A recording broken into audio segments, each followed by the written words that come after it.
Hey there everybody, welcome to my walkthrough for the Magic the Gathering 2014 Duels of the Planeswalkers challenges.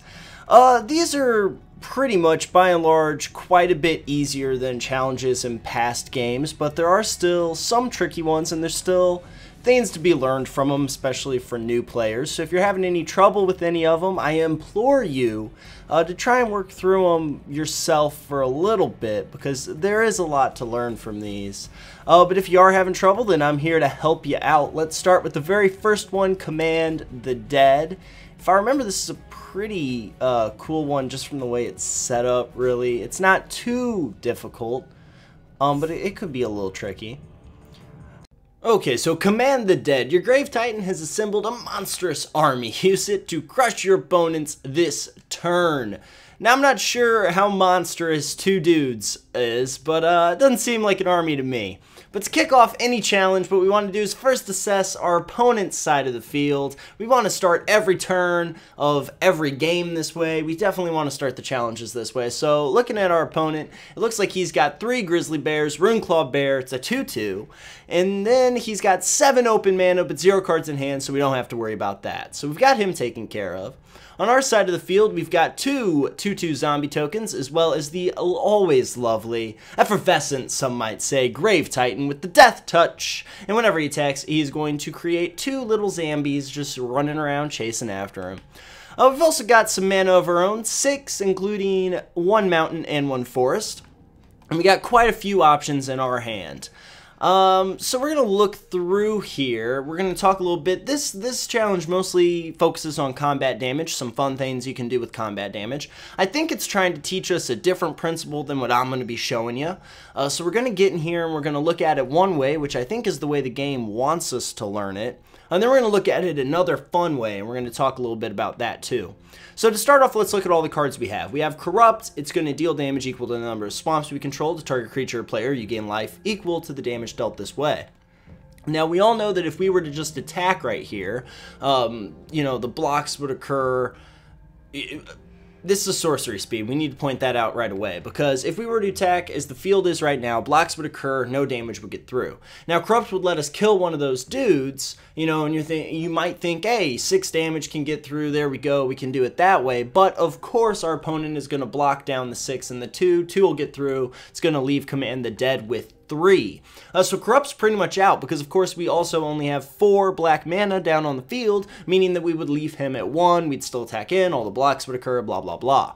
Let's look at Lightning Blast. Lightning Blast deals 4 damage to target creature or player. Now this is pretty interesting, what we were talking about right there. The sad thing is that were blocks to occur, even if we Lightning Blast the offending creature, no damage will get through, because, and you know, some new players might not know this, when you are declaring blockers, once blockers are declared, that damage is, you know, pretty much resolved by and large. There's not really a whole lot you can do with it. It's not going to be hitting your opponent in the face.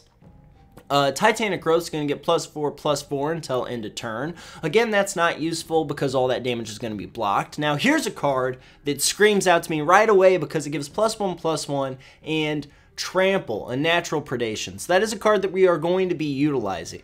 Now, we're going to do some combat net math and think about things right after we talk about Dark Hatchling. Now, this card obviously is not part of the formula. It's going to destroy target non-black creature when it enters the battlefield. That creature can't be regenerated, but this guy's going to cost all of our mana, and again, it is, you know, essentially sorcery speed, so that extra damage is not going to get through.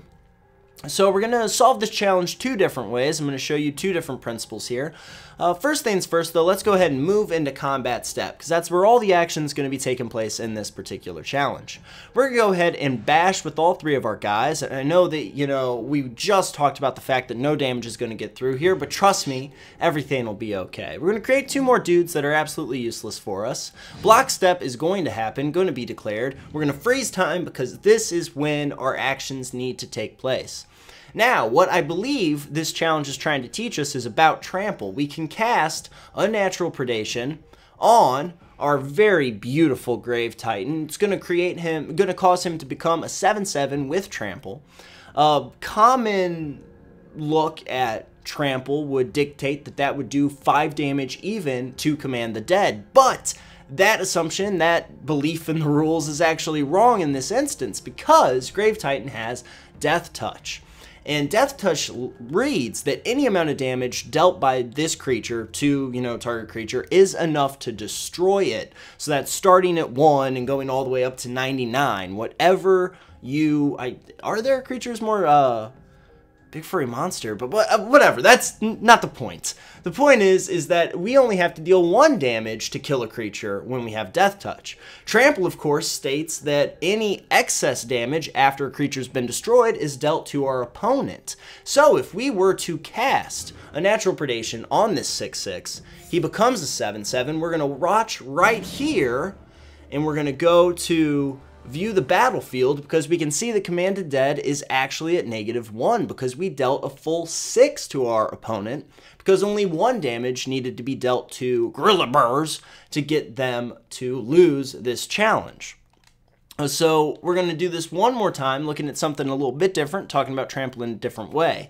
So the first thing we need to learn from this particular challenge is that Trample and Death Touch team up to make one of possibly my favorite interaction in all of Magic the Gathering, which is that no matter how many blockers, even if he had blocked with all 3 of his creatures, it would have done 1 damage down the line and then done 4 to his face, and then of course the other 2 would have got through.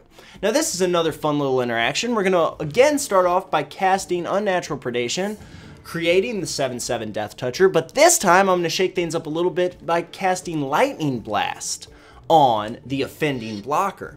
Now this is going to completely kill this guy, remove him from the board, and since our creature has Trample, something very interesting happens. We deal the full 7 to our opponent instead of just the 6. And that's the other fun thing that I think can be taken away from this challenge, is the fact that if, for any reason, the offending creature, is not blocked any longer, those rules that we talked about at the very beginning of the video don't apply. That damage is not stopped at all, and the full amount of the trample damage is going to carry over to Command the Dead.